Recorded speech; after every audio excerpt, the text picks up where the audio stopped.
Nosotros como cristianos hemos sido redimidos por la sangre del Cordero. Hemos sido lavados por la sangre preciosa del Jesús y a través de eso tenemos acceso a la entrada del Padre Celestial. Entonces, como cristianos no podemos pretender seguir haciendo cosas que hacíamos antes cuando estábamos en el mundo. Hay que renunciar a cosas, hay que sacrificar a cosas que no nos edifican, hay que renunciar a aquel pasado que no nos edifica en Dios. Hay que sacrificar amistades, hay que sacrificar lugares que antes frecuentábamos si realmente queremos agradar el nombre del Señor. Pero cuando hablo de renunciar, no quiere decir que nos alejemos de ello, porque somos nosotros la luz que el mundo necesita, somos nosotros la sal que el mundo necesita para que conozcan el mensaje de salvación. Es necesario que renunciemos a la vida vieja y al pecado que nos calcome y que no nos deja disfrutar una vida en Dios. A lo mejor tú has pecado en tu vida, has cometido, muchas veces hemos pecado, ¿verdad? Y vamos ante la presencia de Dios y le decimos: Señor, perdóname, Señor, yo no quise hacerlo, yo te pido, Padre del cielo, que me perdones de ese pecado. Nosotros que entendemos que en Dios hay misericordia, sabemos que Dios nos perdona, que Dios en su misericordia nos limpia.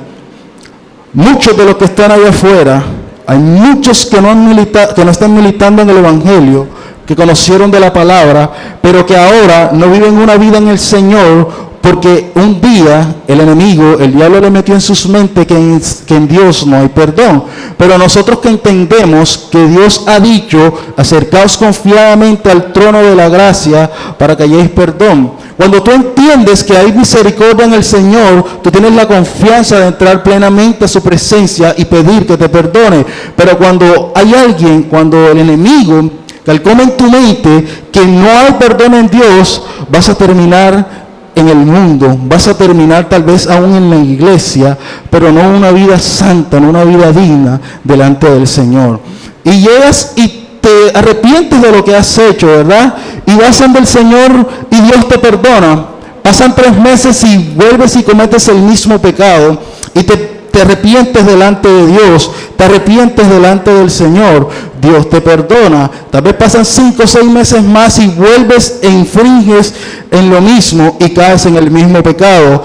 Al final de los tiempos, al final del transcurrir del tiempo, te vas a dar cuenta que nunca te arrepentiste de tu pecado, sino que simplemente lo sometiste por un tiempo. Dios no quiere que sometamos el pecado por un tiempo y que luego salga a la luz. Dios quiere que te arrepientas de tu pecado y que te apartes de él. Amén. No podemos jugar con la gracia de Dios. No podemos jugar con lo que Dios nos ha dado. Ciertamente en Dios hay perdón, pero con el transcurrir del pecar y pecar vas a notar que algo en tu vida ya no va siendo igual. Por eso tenemos que cada día esforzarnos para vivir una vida santa y no fallarle a nuestro Dios. Amén. Lo segundo es la obediencia. Cuando nosotros somos obedientes, somos llamados amigos de Dios. Cuando tú eres una persona obediente, Dios te llama tu amigo, ¿verdad? Vemos la historia de Abraham. Abraham fue un hombre obediente a Dios y Abraham fue llamado amigo de Dios. Yo no sé qué estaba pensando Abraham cuando el Padre le aparece y le dice: sal de tu tierra, de tu parentela, a la tierra que yo te voy a mostrar. Es fácil para nosotros conocer eso, pero si lo llevamos a la historia, el Padre, Dios, no le había dicho a Abraham dónde iba. No le había dicho: vas a ir a este lugar que queda en tal parte y allí te voy a establecer una nación. No. Dios le habló: sal de tu tierra y vete a la tierra que yo te voy a mostrar. Y Abraham salió sin rumbo. Eso es tener fe. Eso es obedecer a Dios. ¿Qué tal que Dios me hablara y me dijera: Jairo, sal de tu ciudad, vete a Europa, te voy a establecer en un ministerio para que restaures familia? ¿Cuáles van a ser mis argumentos? Primeramente, ¿para qué lugar de Europa? ¿Para qué país? Señor, y mi trabajo. Señor, mi familia, mi hija, mi esposa, mi trabajo, mis amigos. Cuando empezamos a cuestionar a Dios, cuando empezamos a cuestionar los mandatos de Dios, realmente no le estamos agradando. Abraham no cuestionó, Abraham obedeció. Dios quiere que seamos, si queremos seguir las pisadas de Jesús, hombres obedientes a su palabra. Dios te va a pedir cosas que tal vez suenen absurdas o que sean locas, pero nosotros entendemos y sabemos que Dios tiene el control de todo y que si Dios te pidió algo, Él sabe lo que está haciendo. Pero nosotros cuestionamos muchas veces a Dios. Yo tengo una hija de 3 años, ¿qué tal que el Dios me dijera, entrégame a tu hija Kiara para que demuestres tu amor por mí? Abraham le iba a enterrar el cuchillo a Isaac. Ese hombre estaba loco por Dios. Tal vez Dios no me pida que le entregue a su hija en sacrificio para obediencia, pero sí me habla a través de la palabra. Sí me habla a través de su palabra. Tal vez no somos capaces de entregar a nuestro hijo, a nuestra hija, pero somos capaces de obedecer lo que dice la palabra. Somos capaces de obedecer lo que Dios establece y nos manda a través de la Biblia. Cuando Dios nos dice, sean obedientes, cuando Dios nos dice, vayan y prediquen mi mensaje, cuando Dios dice, no hurte, cuando Dios dice, no fornique, cuando Dios dice, no adultere, cuando Dios dice, no robes, somos capaces de obedecer a eso. Si somos capaces de obedecer a eso, seremos llamados amigos de Dios y seguiremos las pisadas de Maestro como hijos de Dios obedientes. Amén. Lo último es la entrega. Tú tienes que entregarte a Dios. Tenemos que rendirnos a Él. Si queremos vivir una vida realmente que agrada a Dios, tenemos que rendirnos ante su presencia. Tenemos que rendirnos a sus pies y llevaremos una vida que le agrada al corazón del Padre. Quiero que vaya conmigo, por favor, al libro de Filipenses capítulo 2. Filipenses capítulo 2. Vamos a leer desde el verso 5.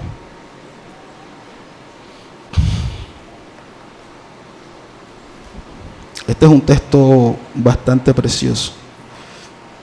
¿Ya lo tienen? Desde el verso 5 dice: haya pues en vosotros este sentir que hubo también en Cristo Jesús, el cual siendo en forma de Dios, no estimó el ser igual a Dios como cosa que aferrarse, sino que se despojó a sí mismo, tomando forma de siervo, hecho semejante a los hombres, y estando en la condición de hombre, se humilló a sí mismo, haciéndose obediente hasta la muerte y muerte de cruz. Por lo cual, Dios también le exaltó hasta lo sumo y le dio un nombre que es sobre todo nombre, para que en el nombre de Jesús se doble toda rodilla de los que están en el cielo y en la tierra y debajo de la tierra, y toda lengua confiese que Jesucristo es el Señor, para la gloria de Dios Padre. Denle un fuerte aplauso al Señor. Yo creo que Él es merecedor de un aplauso. Wow, esto es tremendo. Y nosotros muchas veces meditamos y cantamos este texto, ¿verdad? Este texto lo escribió Pablo a la iglesia de Filipenses, a los Filipos. Y nosotros lo hemos cantado. Voy a intentarlo.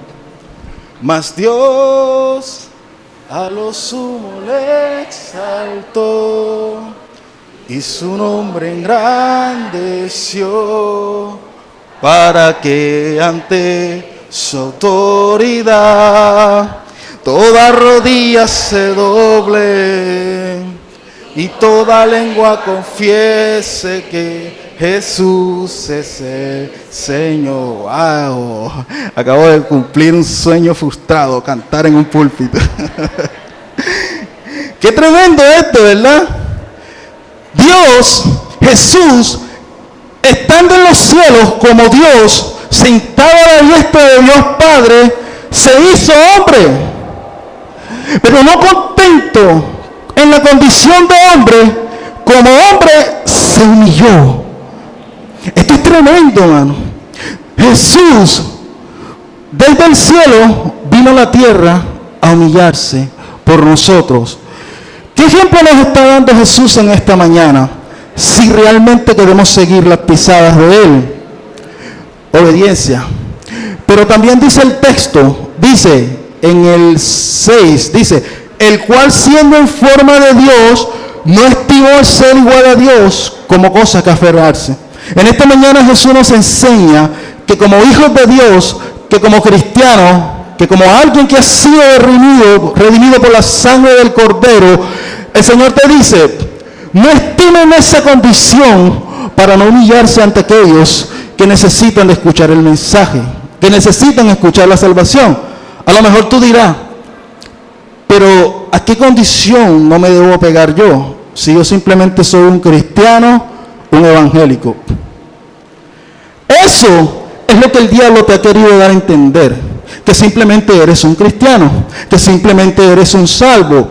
Pero cuando tú entiendes a través de la Biblia, a través de la palabra, que ser hijo de Dios significa ser un heredero del reino, cuando tú entiendes que ser hijo de Dios significa ser un príncipe, una princesa, cuando tú entiendes que ser hijo de Dios significa ser un heredero de las naciones, el libro de los Salmos dice, pídeme y te daré por herencia las naciones y como posesión tuya los confines de la tierra. Nosotros hemos sido llamados a ser sacerdotes, nosotros hemos sido llamados a ser embajadores del reino. Usted sabe lo que eso significa, ser un embajador del reino. Ser un embajador significa que tú eres el representante de una nación en una nación extranjera. Cuando la Biblia te dice que tú eres un embajador, lo que te está diciendo que tú eres un representante del reino de los cielos aquí en la tierra.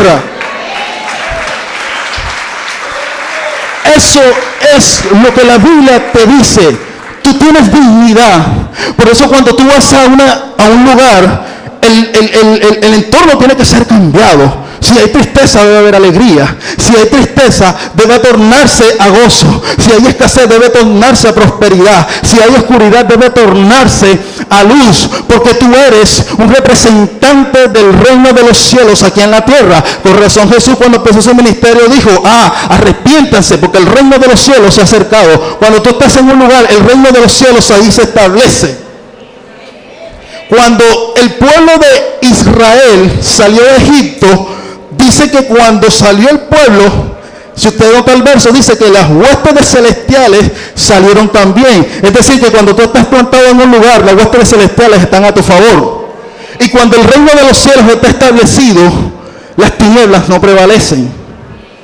Tú tienes que entender esto. Mi esposa, nosotros recién nos mudamos y ella me decía, cuando nosotros nos mudamos en una casa, ¿qué es lo que normalmente hacemos? Vamos a orar por la casa, espíritu de enfermedad se vaya, espíritu de escasez, todo ese asunto. Yo le dije, sí, vamos a orar. Pero sabes una cosa, desde el mismo momento que nosotros decidimos estar en ese lugar, el reino de las tinieblas tienes que huir. Porque cuando hay un hijo de Dios en un lugar, el reino de las tinieblas no prevalece. Aleluya. Tienes que entender esto. Tú tienes una dignidad como cristiano. Deja de meterte en la cabeza que simplemente eres un evangélico, un cristiano. Tú eres heredero. Eres embajador del reino. Has sido llamado para pisar escorpiones y guiar serpientes. Has sido llamado para poner en manos sobre los enfermos y que sanen. Has sido llamado aún para resucitar a los muertos. Jesús dijo, cosas mayores que yo ustedes harán. Tú tienes que entender eso. Hay una dignidad de ser un cristiano, de ser un hijo de Dios, redimido por la sangre del Cordero. Aleluya. Dios dice, Jesús dice, bueno, ustedes son dignos. Realmente ustedes, sea que mueren ahora, o sea que yo venga, ustedes tienen entrada al reino, tienen una dignidad. Pero no se apeguen a eso, para no asociarse con los de bajas de condición. Para no ir allá a los lugares en donde abunda el pecado. Nosotros tenemos que estar en esos lugares, porque donde abunda el pecado, sobreabunda la gracia. Queremos seguir las pisadas del maestro. No lo vamos a lograr si no nos juntamos con los inconversos. Lo que yo decía, la Biblia dice asociándose con los de baja condición. Nosotros tenemos, mire, el diablo ha tomado mucho lugar, mucho espacio en el mundo porque nosotros se lo hemos dado. Cuando nosotros los evangélicos decimos, no, es que yo no me meto en eso porque eso me contamina. ¿Qué hace el diablo? Toma lugar y realmente lo termina de contaminar. No, es que yo no voy a eso porque eso me daña. En lugar de cambiar la actitud y decir que en ese lugar donde hay pecado, voy a estar yo para que sea transformado por la gracia y la misericordia del Señor. Tenemos que cambiar esa actitud. Tenemos que cambiar ese precepto. ¿Cuántos de los que están aquí tal vez renuncian a ir a la celebración de su mamá? Mi mamá cumple un 12 de noviembre. Una fecha bastante comprometedora. ¿Qué voy a hacer yo como cristiano? No, yo no voy al cumpleaños de mi mamá. Son maicena, ron, trago. No, Señor, yo oro por ella. Señor, bendice a mi madre. No. El que yo esté en ese lugar no va a cambiar lo que yo soy. En una fiesta, en una celebración, tú glorificas a Dios. Cuando tú eres capaz de decir, no, yo no tomo porque eso no le gusta al Señor, tú glorificas a Dios. Cuando tú eres capaz de decir, no, yo no fumo porque eso no le agrada al Señor, tú estás glorificando al Señor. Cuando tú eres capaz de decir, no, es que yo no bailo esa música porque eso no me edifica, tú estás glorificando al Señor. Y claro, la gente que te conocía va a decir, pero es que este fumaba y ahora no lo hace, es que este tomaba y ahora no lo hace. Hay algo en él, algo cambió en él, hay algo. Y tú puedes decir, sí, Cristo me cambió, Cristo me hizo nuevo y ahora soy una nueva criatura para la gloria de Dios Padre. Aleluya. Tú estás para glorificar a Dios, mano. Jesús iba, dice la Biblia en el Evangelio, que cuando Él subió a Jerusalén, a la fiesta de las Pascuas, dice que se quedó enseñando entre los eruditos. O sea, lo que da a entender la Biblia es que cada año subía, ¿verdad? Jesús como que era fiestero, ¿verdad? Y ahí en la boda de Canaán, Él convirtió el agua en vino. Tú dirás, bueno, yo no puedo convertir el ron en el agua, pero tú estás para glorificar a Dios en ese lugar. Amén. Ahora, en la fiesta te van a tirar. Oye, tómate uno ahí, con la calor. Y ya tienen, yo creo que ya lo tienen lapidado. Te van a decir, pero si Jesús tomó vino, Jesús tomó. Y si están mal parados. Mire, ¿saben una cosa? La Biblia no te dice explícitamente, tomarse un trago es malo, es pecado. La Biblia no te dice. Y si alguien te dice, búscame en la Biblia, ¿dónde dice? A ver, dime, que tomarse un trago es malo. La Biblia no lo dice. Bueno, pero si nos vamos por Biblia, Santiago 4:4, ¿qué dice? Oh almas adúlteras, ¿no sabéis que la amistad con el mundo es enemistad con Dios? Cualquiera pues que se haga amigo del mundo se constituye enemigo de Dios. De manera que si yo me tomo un trago o una cerveza, me estoy haciendo amigo del mundo y directamente enemigo de Dios. Es así, bro. La Biblia tampoco a mí me dice que es malo que yo tome una silla con el periódico y que me siente ahí por todo el corredor de carga a las 7 de la mañana a leer el periódico en medio de la carretera. La Biblia no me dice que eso es malo. Hazlo.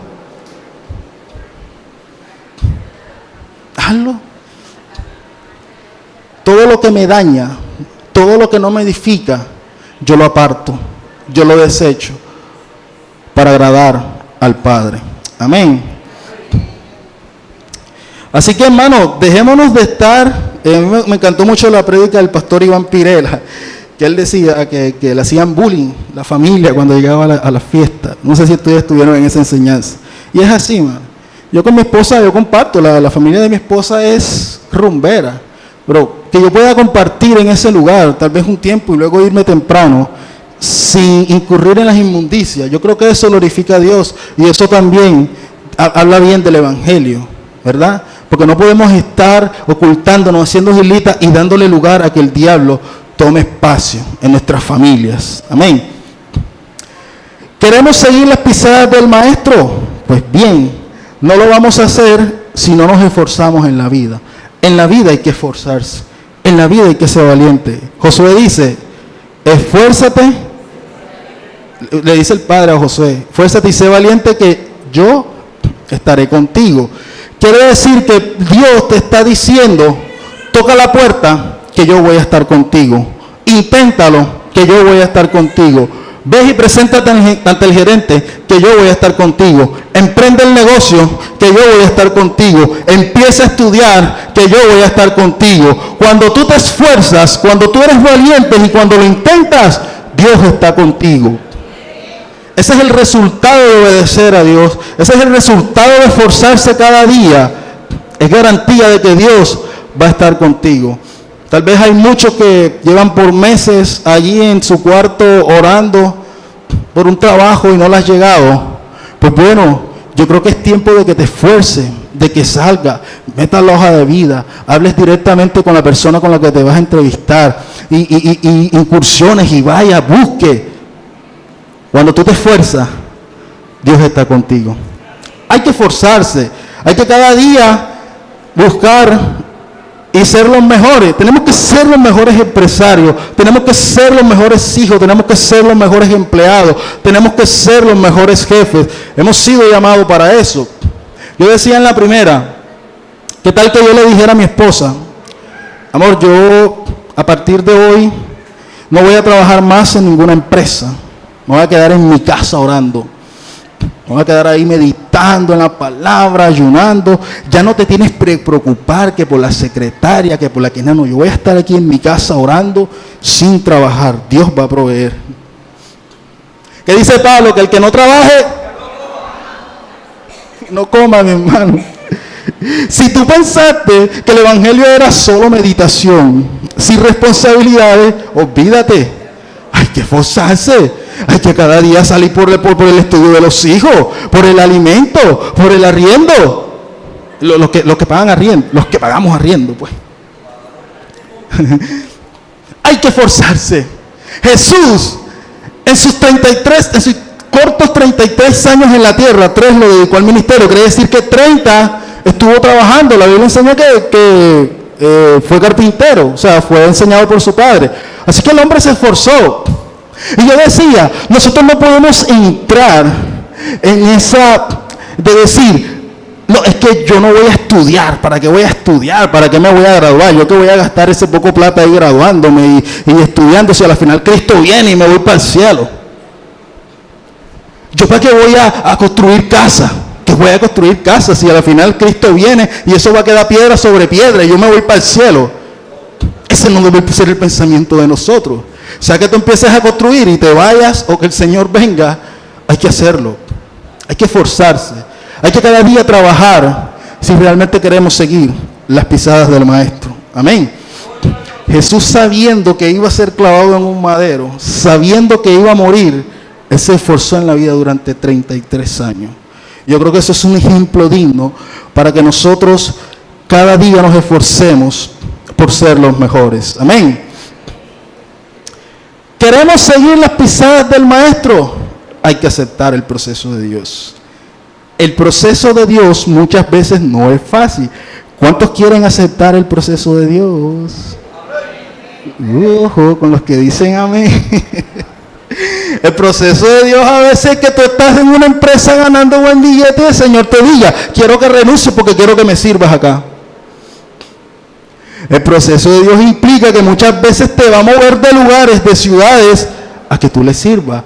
El proceso de Dios muchas veces no es fácil, pero si queremos seguir las pisadas del Maestro, tenemos que aceptarlo. Jesús aceptó el plan del Padre. Sabía que iba a ser golpeado, que iba a ser maltratado, que iba a ser humillado, que iba a ser rechazado, que iba a ser negado y que al final iba a morir. Él lo aceptó sabiendo que al tercer día resucitaría y que su nombre sería exaltado sobre toda lengua y nación. Aleluya. Hay que aceptar el proceso de Dios. Yo decía que empezando el año, yo me postré a orar ante el Señor y decirle, Señor, quiero que me limpies, Señor, quiero que me perdones, Señor, quiero que me llenes de tu presencia, quiero que me guardes. Y el Señor me llevó un texto, Ezequiel 24. Después usted lo lee, y yo decía, Ezequiel 24, bueno, tiene que hablar de la abundancia, de la prosperidad, del amor, de la restauración. Cuando yo llegué a ese texto, el título decía, la olla hirviente, parábola de la olla hirviente. Un texto fuerte, donde habla y dice, yo te voy a limpiar, sí, pero para limpiarte te voy a castigar. Señor, sí. Y lo voy a hacer sin piedad. Padre, yo Jehová he hablado. Yo dije, Señor, yo prefiero ser castigado aquí en la tierra y no ser castigado en una eternidad apartado de Él. Aceptar el proceso de Dios muchas veces te va a meter en situaciones en las que tú vas a decir, Señor, ¿dónde estás? Cuando Jesús estaba en la cruz, le dice, Señor, Padre, ¿por qué me has abandonado?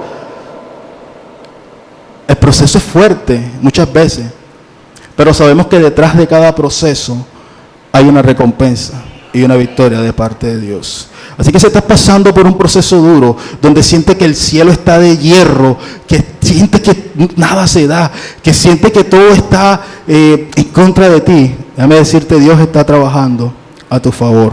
Amén.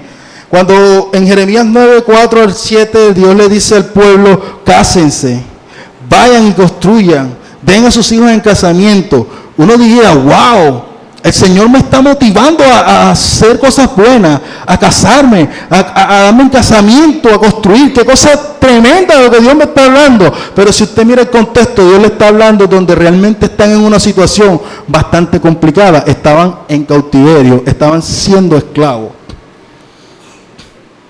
Qué fácil que el Señor me diga, ves y comparte tus riquezas con los que, tus ganancias con los que tienen, con los que no tienen, perdón. Es fácil. Pero cuando el Señor te dice, ve y comparte con los que no tienen, cuando tú no tienes ni siquiera para el desayuno de mañana. Eso era lo que estaba pasando en ese momento. Dios le estaba diciendo, hagan, pero ellos en cautiverio, ellos en una situación bastante hostil. ¿Dónde había pensamiento para eso? Pero si queremos seguir las pisadas del Maestro, tenemos que decirle sí, sea cual sea la circunstancia. Amén. Quiero dirigirme a la versión del lenguaje actual. Yo la tengo por aquí, la versión del lenguaje actual, que me encanta cómo describe este texto. El título dice, ser como Jesucristo. El verso 3 dice, no hagan nada por orgullo o solo por pelear. Esta es la versión del lenguaje actual. Al contrario, hagan todo con humildad y vean a los demás como mejores que ustedes mismos. ¿Usted sabe eso, hermano? Yo tengo que mirar a mi hermano como si él fuera mejor que yo. Eso me va a dar lugar a que yo le sirva, a que yo realmente entregue mi amistad para que él conozca y reciba del Evangelio y de la palabra de Dios.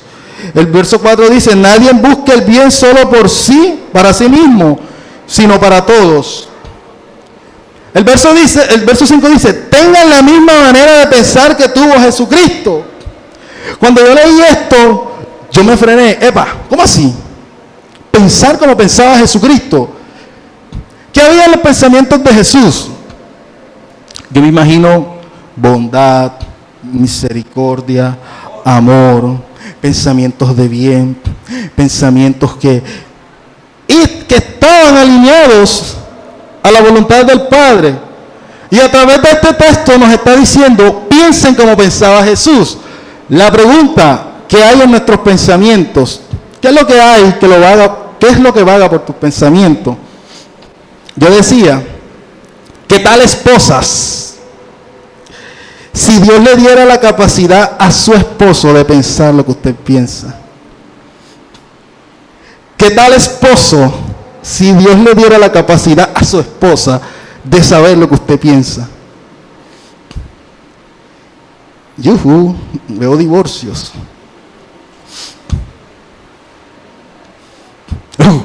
Me aterra pensar, saber que mi esposa sabe lo que yo estoy pensando. Eso me aterra, Dios. O sea, nunca hagas eso, Padre. Tú tienes misericordia. Por favor, que eso nunca acontezca. Mi esposa no puede saber lo que yo pienso. Con mi esposa me da terror y me da pena, pero Dios, que conoce mis pensamientos, no pasa nada. Dios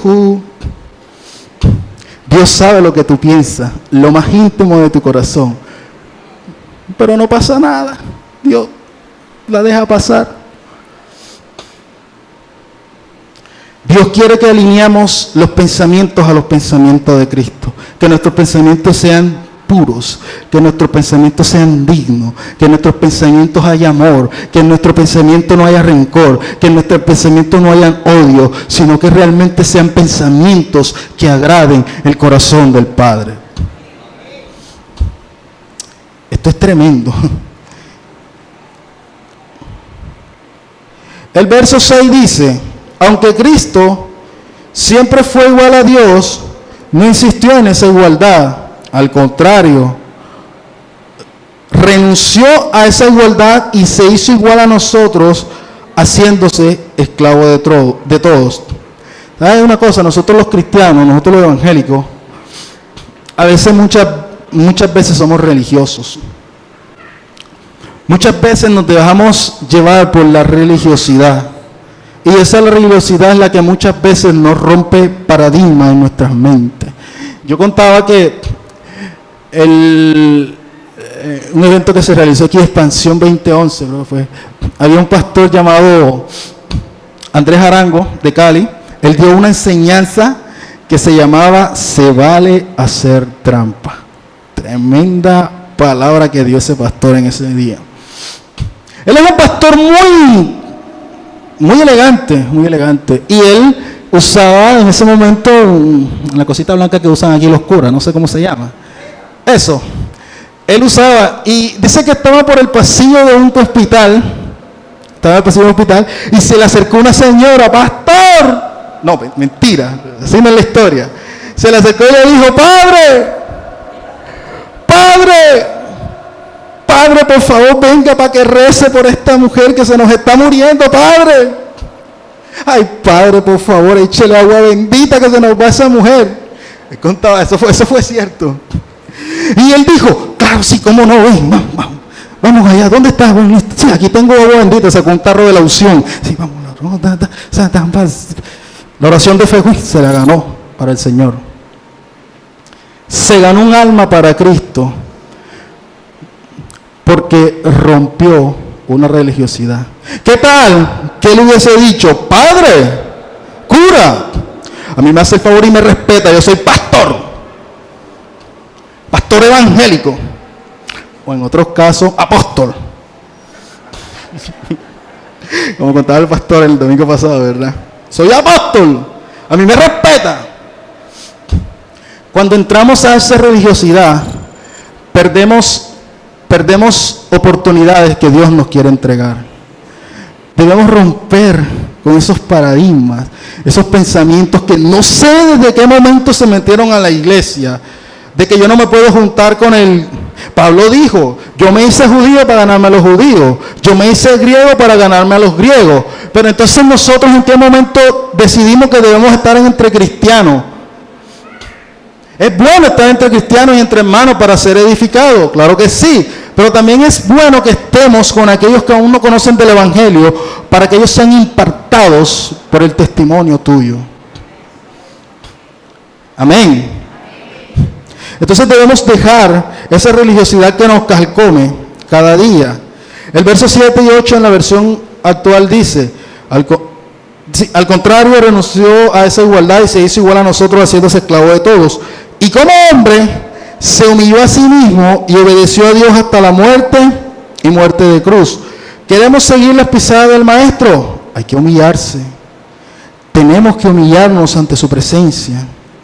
Tenemos que humillarnos ante Él. Tal vez Jesús pudo bajar aquí en la tierra como un gran erudito o un líder político de Israel. Alguien que iba a impactar al mundo y a través de su poder iba a convertir a las naciones y que conozcan del Evangelio. Él lo pudo hacer, pero no. Vino al mundo humilde. Vino al mundo en el estrato más bajo. Tanto que Natanael dice, y de Nazaret puede salir algo bueno. Esa fue la actitud que tomó nuestro Señor, nuestro Maestro. Nosotros tenemos que ser humildes, tenemos que ser humillados. Como cristianos no podemos estar todo el tiempo a que nos sirvan, a que como somos cabeza tienen que servirnos. No, hay que humillarse. Y vamos a llevarlo a un plano real. Y este ejemplo me gusta. Pensemos en nuestro presidente. Pensemos en Juan Manuel Santos, nuestro amado y respetado presidente. El presidente de la República va a hacer un discurso ante Colombia. Está en la casa de Nariño, ¿no? Está viendo un partido a las 6 de la tarde y suena el himno nacional. Uno que dice, va a hablar el presidente. Listo, va a hablar el presidente. Ahí está Juan Manuel Santos. El presidente de la República da un discurso y dice, colombianos, colombianas, he decidido renunciar a la presidencia de la República de Colombia. Todo el mundo, ¿cómo así que el presidente va a renunciar a la República de Colombia? Presidente, ¿qué le pasa? ¿Usted está loco, presidente? ¿Qué pasa? Algunos acá se están haciendo cuentas. Listo, se va, montamos a este, bueno, ya tenemos presidente, que se vaya, que se vaya.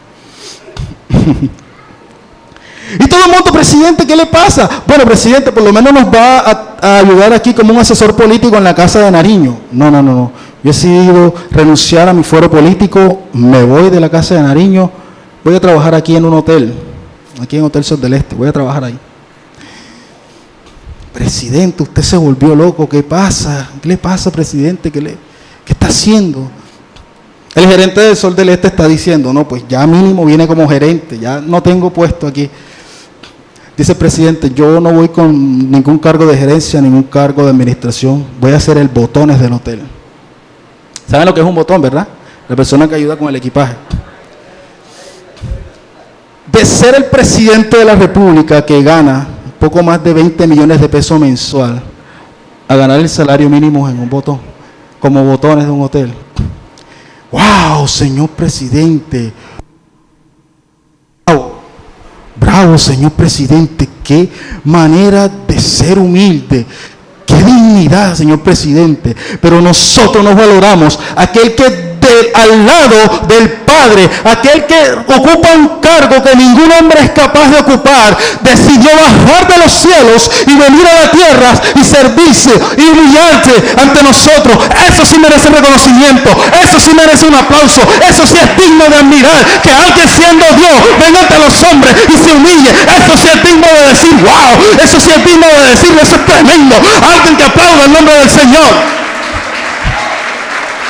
Eso sí es dignidad, eso sí es digno de valorar, que alguien siendo Dios se haga hombre y se humilla ante nosotros. Eso sí merece reconocimiento. Aleluya. Pero nosotros no valoramos eso, pero nosotros no hemos entendido eso. No lo hemos entendido y por eso muchas veces no hemos recibido la recompensa que Dios quiere darnos para nosotros. Porque no hemos valorado el sacrificio que Jesús hizo por nosotros en la cruz del Calvario. Amén. Creo que ya estoy terminando.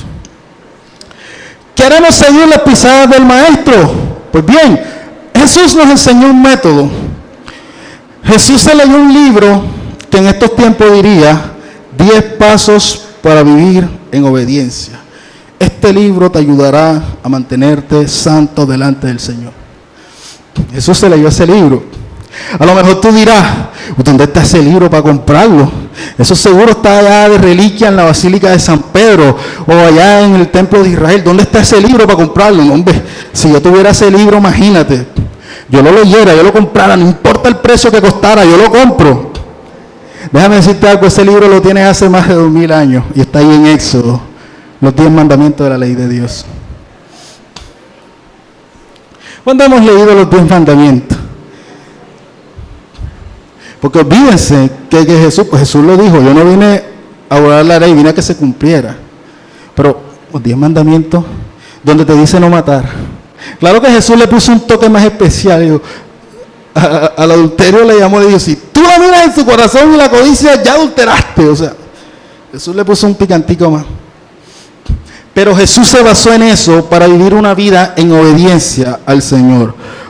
Hebreos 4:15 dice, pero el libro de Hebreos 4:15 nos enseña que Jesús no infringió la ley. Cuando tú infringes la ley, pecas. Lo que pasa es que nosotros en este momento en esta época de la vida le llamamos caída. Le llamamos un desliz. Le llamamos una canita al aire. Porque claro, pecado suena más fuerte, porque sabemos que la paga del pecado es la muerte. Pero no, la coloreamos, no es que tuvo un desliz. No es que cayó. Es que se echó una canita al aire. Olvídese, eso es pecado. Y la paga del pecado es la muerte. Así que nosotros tenemos que vivir bajo esos mandamientos y no infringir la ley. Amén. Queremos seguir las pisadas del Maestro. Ten identidad. Cuando el diablo roba tu identidad, perdiste. Jesús nunca negó ser Dios. Nunca negó su deidad. Él se humilló, pero nunca negó ser Dios. A él le preguntaban, ¿tú eres el Hijo de Dios? Tú lo has dicho. Le golpeaban. Pero él nunca negó ser Hijo de Dios. Tú no debes negar ser un cristiano, un hijo de Dios, con el hecho de que te humille. El diablo muchas veces va a pegar a tu identidad. Cuando a Jesús fue tentado en el desierto, el diablo le pegó su identidad. Si tú eres el Hijo de Dios, convierte estas piedras en pan. Si tú eres el Hijo de Dios, lánzate, pues escrito está: a tus ángeles enviará para que te guarden y no tropiece. Tu identidad no puede ser robada. Cuando roban tu identidad te sientes indigno. Cuando roban tu identidad te sientes que no eres hijo de Dios y que no mereces el perdón. Por eso tú tienes que entender quién eres en Cristo, quién eres en Dios y por qué has sido llamado para cumplir un propósito aquí en la tierra.